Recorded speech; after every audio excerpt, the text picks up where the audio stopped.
Hello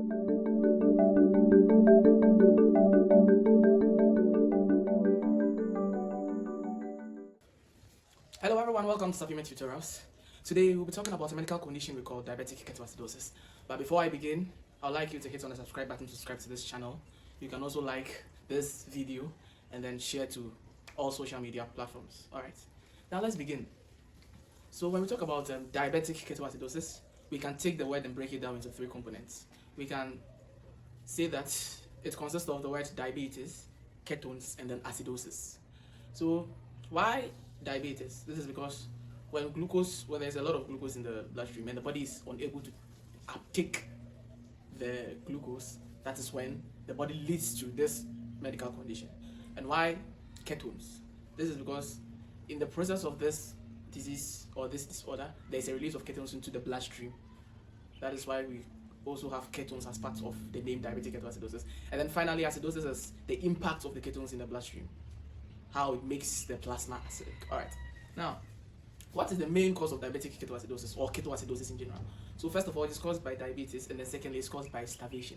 So let's take the diabetes aspect. So when there is high plasma glucose and the body is unable to uptake the glucose due to insulin resistance or absence of absence of insulin, the body relies on alternative sources such as the fats to generate energy, and in this process it ends up to release substances in the body which are called ketones to cause the diabetic ketoacidosis. Alright, so this is what actually happens. So when the body is unable to uptake the glucose for energy production, it relies on a process we call lipolysis. Now lipolysis is basically the breakdown of fats to release energy. Now in the process of lipolysis, fats are emulsified into what? Into fatty acid and glycerol. Now glycerol or fatty acids further undergo what we call beta oxidation. And beta oxidation is one of the biochemical processes or metabolic processes that also enhances the generation of what? Energy and other substances or other products such as what? Acetyl-CoA. Now what acetyl-CoA does is that they are mostly used in the tricarboxylic cycle, or what we call the Krebs cycle. But when the acetyl-CoA is so much excess in the body, it facilitates or initiates a process we call ketosis. And this ketosis ultimately results in the release of ketone bodies into the bloodstream. And the ketone bodies that are released are three. First, we have acetone, we also have beta hydroxybutyrate, and then we have acetoacetate. So these are the three ketone bodies.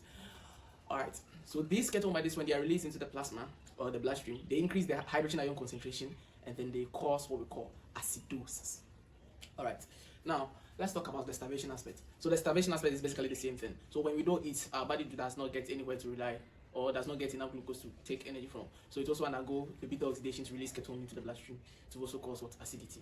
So that is also about the starvation. Now let's talk about the physiological effects of diabetic ketoacidosis. So first of all, we'll talk about the symptoms, then we talk about the overall physiological effect. So one of the symptoms that we face we have in diabetic ketoacidosis is hyperventilation.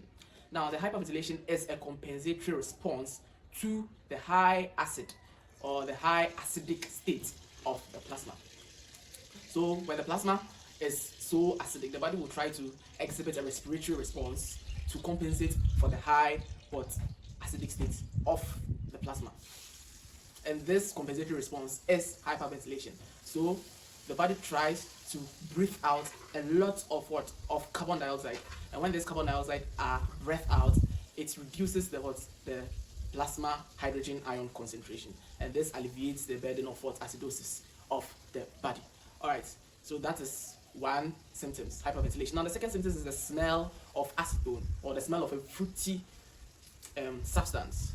So that fruity smell is as a result of the acetone produced in the diabetic ketoacidosis. Now let's talk about the physiological effects. So what are some of the physiological effects of diabetic ketoacidosis? So in diabetic ketoacidosis, there is high plasma osmolality. So high plasma osmolality means the solute concentration of the plasma is so high, and this high plasma osmolality triggers a lot of what? Physiological activities.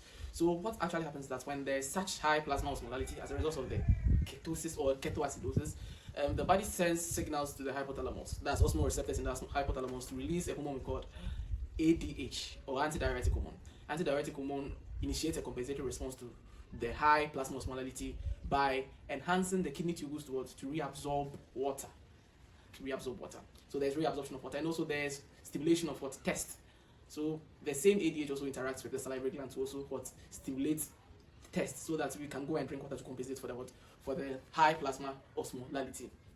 Now, one thing you also notice is that there is what we call hyperkalemia in diabetic ketoacidosis, or there's an elevated level of what? Of potassium. Now, this is because when the plasma is so saturated with hydrogen ions, the body tries to compensate by releasing potassium ion from the intracellular compartment into the intravascular compartment, or what we call the intravascular compartment, or the blood vessels, in order to compensate for the high acidity and to ensure electrical neutrality between both fluid compartments. So there's also a significant rise in potassium levels as well.